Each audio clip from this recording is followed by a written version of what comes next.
Hi there, and welcome to this episode of the Everyday Millionaire Mindset Matters podcast, where I'm joined by my wife, Olympic mental performance coach, Steffany-Hanlen Francey. In these episodes, Steffi and I have a conversation about the different aspects of what we refer to as Mindset Matters, because we believe that for those who are awake, we are living in and through the most impactful time in history. Your view of the world is the filter for how you will experience the evolution and changing dynamics of it. Our intention is to provide you with ideas, nutritious food for thought, and some tools that you can use to help you in being your greatest self and living your best life. Listen in, enjoy. So we're going to talk in this episode about why mindset matters, really, more than ever. And I'm going to open with a little parable, Steffany, but welcome. Hey, hon. Okay, so the story I'm going to open with is a story that was told or is told of an old Cherokee chief who was teaching his grandson all about life. And he said to his grandson, he says, the fight that is going on inside of me, it's really a terrible fight, and it's between two wolves. One wolf is evil. He is anger. He's envy. He's sorrow. He's regret. He's greed. He's arrogance. He's self-pity. He's guilt. He's resentment. He's inferiority. He's lies. He's false pride, superiority, and ego, and a victim to all. The other wolf inside me is quite good. He's joy. He's peace. He's love. Hope, serenity, humility, kindness, benevolence. He's empathy, generosity, truth, compassion, and faith. And what I want to share with you today is that the same fight is going on inside of you and inside every other person as well. His grandson thought about that for a second, and he looks up at his grandfather and he said, "Grandfather, which wolf will win?" And his grandfather said, "The one you feed." Now, why is this parable relevant? Because when we talk about mindset, you and I face this every day with just how we handle life, but with our clients, by what we observe with the many that we work with and or observe. And within the context of what we've done is that we see exactly that parable. We see that it is very, very important. But I want to shine a light on something, is that mindset is actually, the term mindset is actually a relatively new mindset, or a new term, I should say. And that although the term is new and some people think overused, and we've had these conversations before where people go, just do it. This mindset shit, like get over yourself, right? But there's a lot of historical evidence that I want to talk about today that the whole concept of mindset has been around for thousands of years, not just centuries, but, you call it centuries, but thousands. So anyways, before I kind of give you some more of that wisdom, what's your thoughts? Oh, you're hilarious. I love that parable. That was one of my favorites. Depends on which one you feed. And truthfully, I think we all have both wolves inside us at the same time. I think what I'm really seeing right now with the stress and what's going on in the world, and it, just so and I had a really hard time jumping on the podcast today. I've not had, the most joyful and, butterflies and unicorns kind of couple of months. And it kind of hit me today, and I was really kind of on a down, and I realized that I was probably feeding the dark wolf, but I didn't want to deny that I was having those feelings either. And I think when we deny that we're having doubts or feelings or whatever, and we try to pretend, or we have this false sense of positive thinking or rose-colored glasses, we're not doing our mindset or our heart set or our soul set any good. So I love that you brought it up. I just wanted to just know that, and I think that I'm operating on top of a little bit of sadness right now and some feeling a little defeated, but I also know I want to feed the good wolf. Yeah, I think it's interesting that you bring that up. And as you're talking about it, you facing some headwinds, and not just you, but some of your clients, and you take that on, and that's all part of it because you're part of the team overall. So when you look at that, but there's something that sets you apart, I think sets us apart, and set those individuals that realize, to your exactly what you said, is that I have to acknowledge that I'm going through it. That is you being the observer. That is not what is defining you. So you are not those feelings. You're observing how you're feeling. You're observing the adversity that you're facing. You're observing the headwinds. And that's the important part of it, because you're not it. That isn't your identity. It's just what's happening right now, and it's what's showing up for you. So when you step into it and say, I got this going on, this is how I'm feeling about it, and you're just observing it, you're still detached from it because you're being the observer. You're stepping back from it. I think that's an important kind of perspective to maybe share, is that when you step away from it, you realize that it's just whatever is happening right now.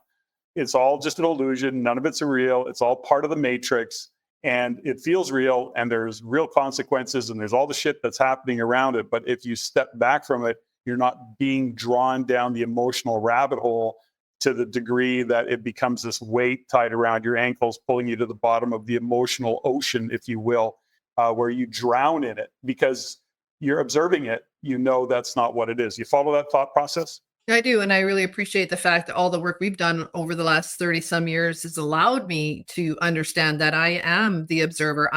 Who is the thinker of the thought, so to speak. And if I decide to go down that rabbit hole and follow the darkness all the way down, then that does become my identity. And I think from the stand that we're taking, even as ourselves and who we're being and as coaches, is that I would be, back to our former podcast, is I'd be a fraud if I deny the fact that I'm also feeling the weight of what's going on in the world, but I'm also committed to the work that we've done. And if I don't use my own work, if I don't coach what I do, or if I'm not who I am, then I'm a fraud anyway. So I think that's why it was really important. I really appreciate the fact that we committed to do this podcast today, regardless of what headwinds I'm facing. And, all we don't have to look very far, to see some of the people and the inspiration that we've been able to draw from over the years. And one of those is the Stoics, right? Mm-hmm. Well, that's, and that's where I want to go with this, when we start to realize that, mindset is a relatively new term. This goes back centuries. And when we have people that are struggling to wrap their mind around it, who want to stay stuck in, let's say, a fixed mindset, who don't believe that mindset matters, and they're not listening to this podcast. But for those of you who are listening, we go back and let's get grounded in a couple of fundamental things. We go back to Stoicism, for example. So when you think about it and you look at the Jim Rohns of the world and the Tony Robbins of the world and the John DeMartinis, and I mean, we could list dozens of those individuals who talk about mindset and self-observation and reflection and all of the things that many talk about. It goes back to, the Stoic philosophers of the world back in those times, Epictetus and Seneca and Marcus Aurelius. They were all individuals who were writing back then. It was their whole thought process was to be the observer. Epictetus is, known for, it's not what happens to you, but how you react to it that matters. I use the phrase, which is not an Epictetus phrase, but I say it's not the weight we carry that breaks us down. It is the way we carry the weight, which to me is a reflection of what the Stoic belief is that the mental discipline and the success that comes from that and our fulfillment, for example, is how we approach things mentally. Marcus Aurelius said, you have power over your mind, not outside events, which goes back to his fundamental understanding, or fundamental philosophy, which is we have to let go of those things that we can't control. And we can't control those things outside of us. We can only control our reaction to them. All to say, right now, as you go through your stuff, I know you're tapping into that thought process. Okay, what can I control?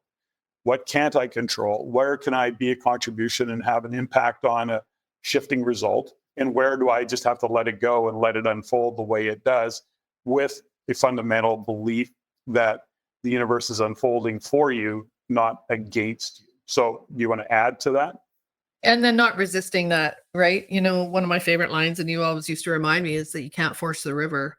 And every time I try to force the river, or anytime I try to jump outside my values, I break something, or I hurt myself, or I bump the car, or something happens, and I get reminded that what I can control, what I can own, which part of it I can own, is really important. And I love the Paul Stoltz work that we did years ago, and he uses the CORE, CORE acronym for control. What can you control? What can you own?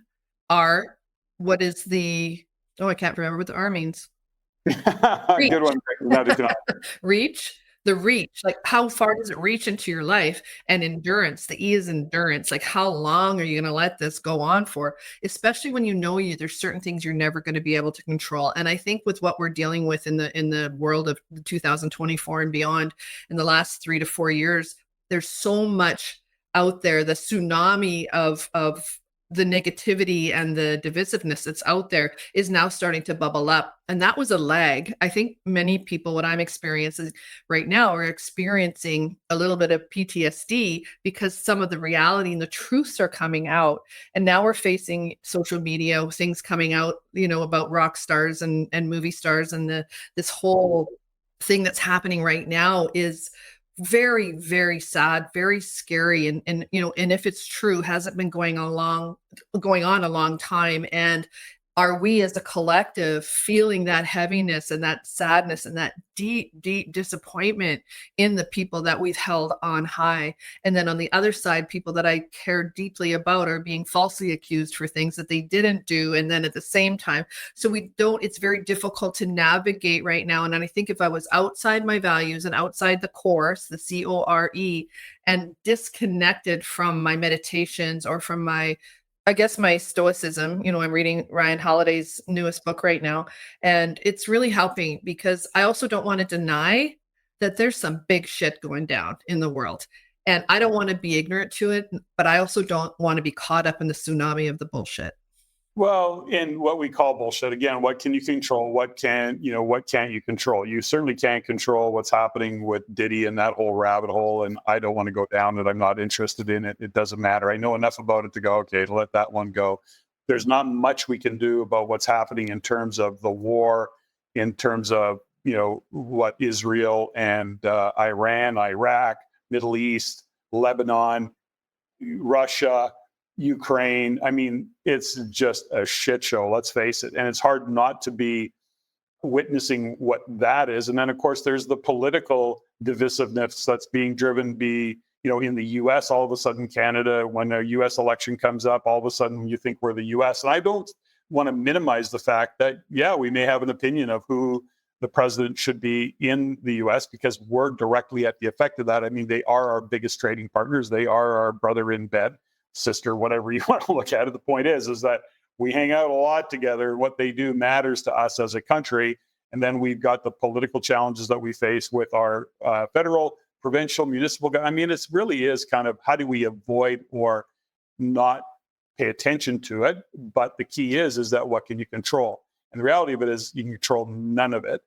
But having said that, I look at it from a place of going, okay, what is our risk mitigation strategies? What do we see as an issue? We don't want to be ignorance is bliss. And I often say that to people. You can, okay, well, I don't want to know about that. Okay, well, is it that you're wanting to look through rose-colored glasses, or is ignorance bliss? And if you buy into the ignorance is bliss, then, don't complain if you get caught a little flat-footed or you get caught with your, without being prepared for some kind of risk mitigation, is my only, comment around that. So as much as we often seem to be talking about the doom and the gloom, the dark side of things, the reality of it is that in order to see the light, there has to be dark. And number one. Number two is that you can see light in all of it if you're aware of the darkness. That's how I look at it anyways. I don't walk around all bummed out about what's going on in the world. I'm aware of it. I don't have to let it, wear me down, but I feel okay. I'm aware of it. It's happening. And then part of what I do and what I share, whether it be on the podcast or within the Real Estate Investment Network, I look at what's going on economically. What does that mean as investors? I mean, here's the thing about it is that right now, just today I had a conversation with, somebody who was sharing with me about what's going on in BC with the number of investors that are getting hammered, that they're, having to turn over properties, that they're upside down, that they're not getting financing. That's just on that side of it. and the number of small business owners that are going under and or really struggling to make ends meet because of how slow things are getting in certain sectors. So that is all to say that all we've got is the resilience that we can create within ourselves, the mental practice, if you will, of how do we stay above it and stay clear-headed. And that's why when we're having this particular conversation, it is about resilience, and that this is not new. This is thousands of years old. And, before we go and I pass the puck back to you, is that I want to share, even back, we talk about Socrates and Plato, for example. I want to bring them up. Socrates said, an unexamined life is not worth living, which speaks to just how important self-reflection is, the real critical component of mindset, that without understanding our own thoughts and our beliefs and questioning them, we don't really see the true growth. And then when we look at the headwinds we're facing, or we feel we may be facing, like you are right now, we know that that resistance will be, in fact, what helps us grow. We just don't want to go through it. That's the biggest thing. We don't want the grind. We don't want to face the resistance, but that's where the growth is.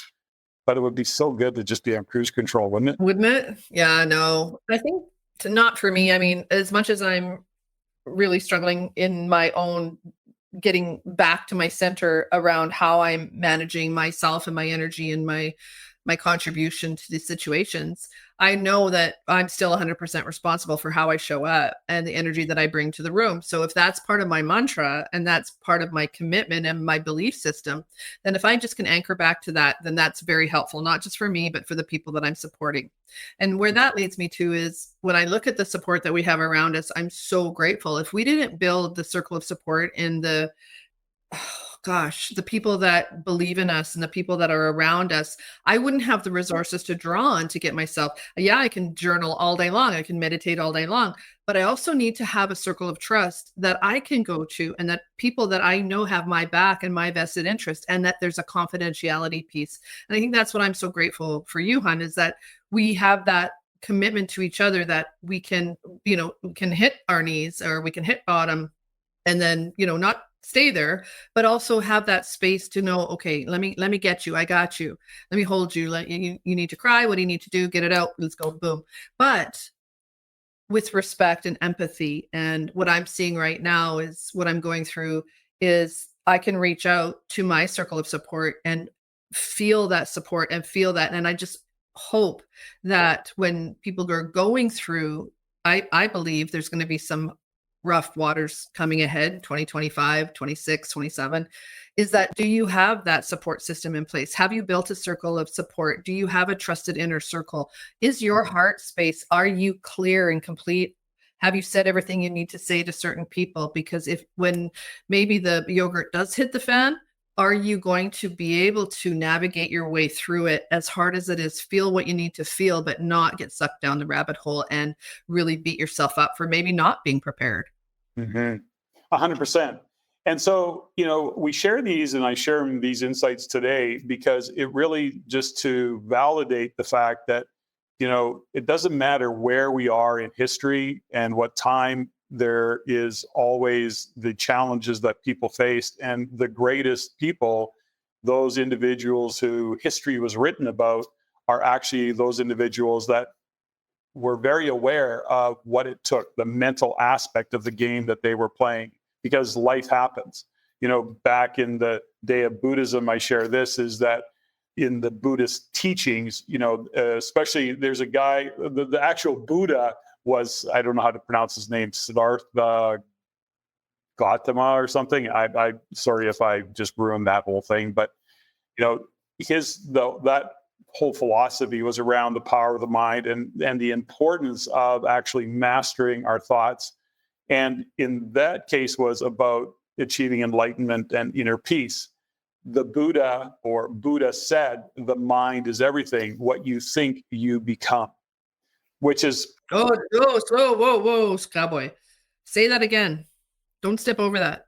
Well, I don't think I am, but the mind is everything. Mind is everything. Say that, and then the next part. What you think, you become, that's really aligned with, all of our modern ideas of mindset, the Tony Robbins, the Jim Rohns, et cetera, that we talked about earlier, getting started here.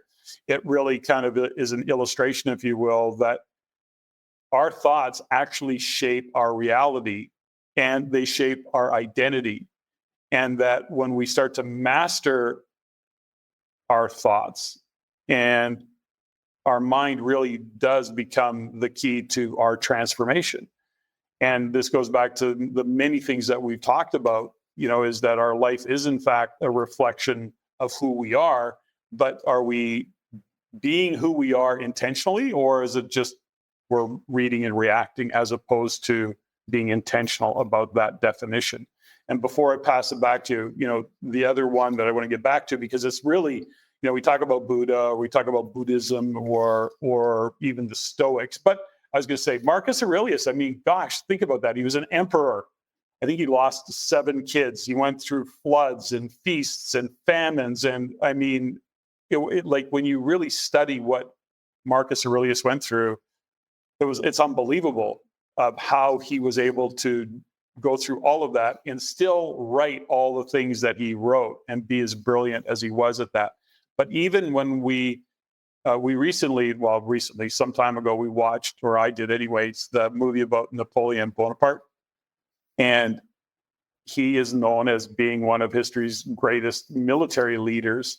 And he attributed in writing much of his own success to the ability that he had gained to control his thoughts. So in other words, and his quote was, "The strong man is the one who is able to intercept at will the communication between the senses and the mind."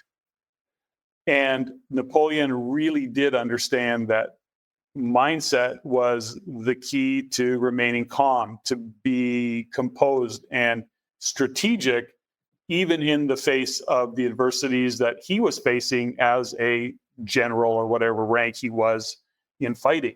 This goes back to where we started this conversation with you, is that you're facing some headwinds right now. And I say that we collectively are, because we're in all of this together. But ultimately, you dealing with what you have to deal with on the emotional side is the ability to do exactly what Napoleon just said.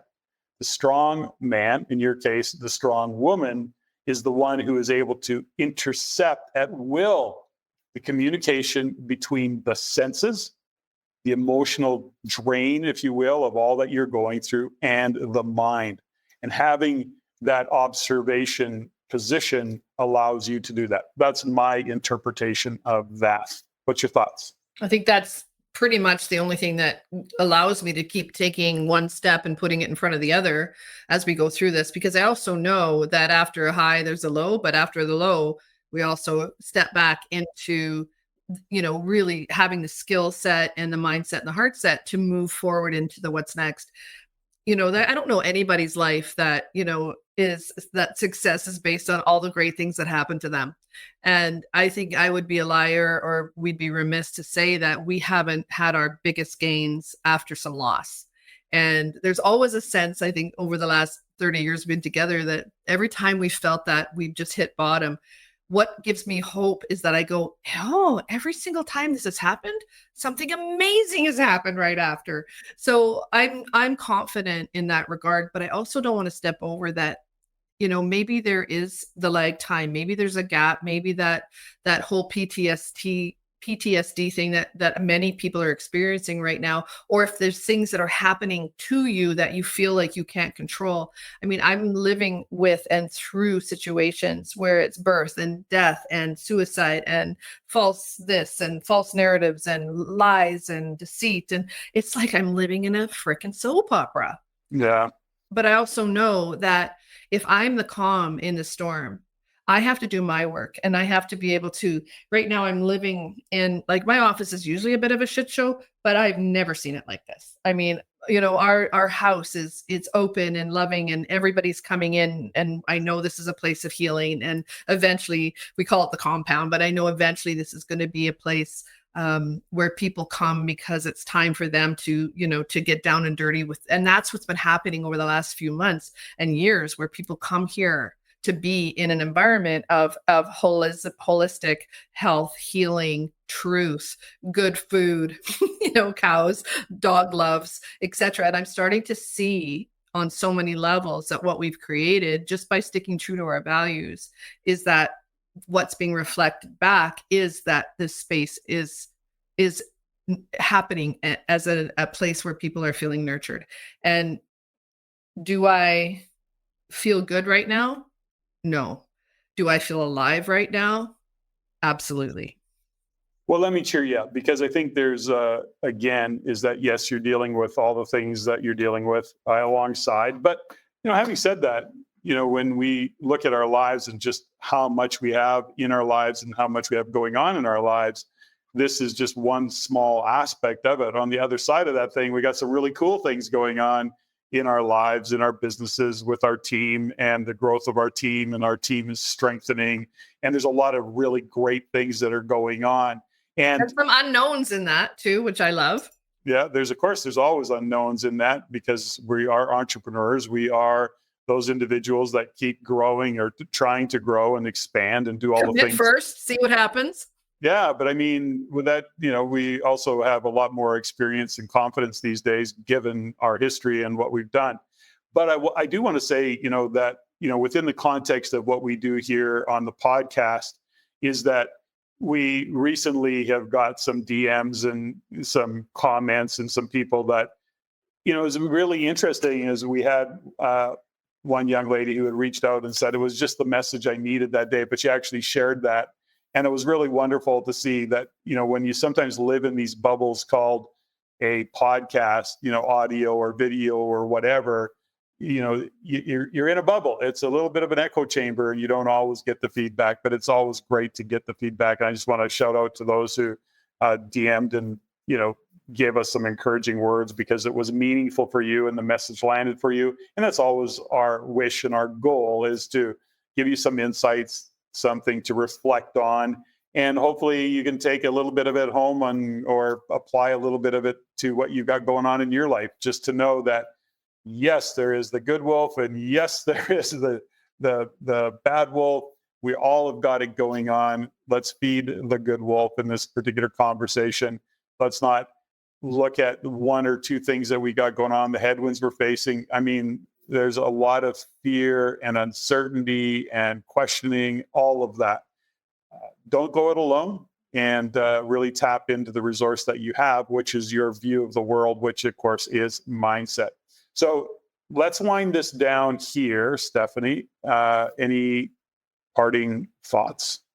Well, just always gratitude, hun, for, your unwavering commitment. And as much as you piss me off when you shine a light or hold a mirror up to me, but when you do that, it brings me back to center, and it reminds me why we do this work, and why, I know it's a calling. I wish, that everyone could know what it feels like to live a life that you're called to do, without question. And you remind me of that every day, and I'm just really grateful. I am grateful too. And that, ladies and gentlemen, will be a wrap. Hope you've enjoyed this episode of Mindset Matters. Steffany, thank you. Thank you. And you know what? It was still fun. Ladies and gentlemen, thank you for listening. If you found value in the podcast, please take the time to rate and review and share with others. Share with your friends. As it is my goal to always improve and to provide the highest value for you, the listener. If you have any comments, suggestions, or questions you'd like answered, please email me at ceo@reincanada.com. That's ceo@reincanada.com.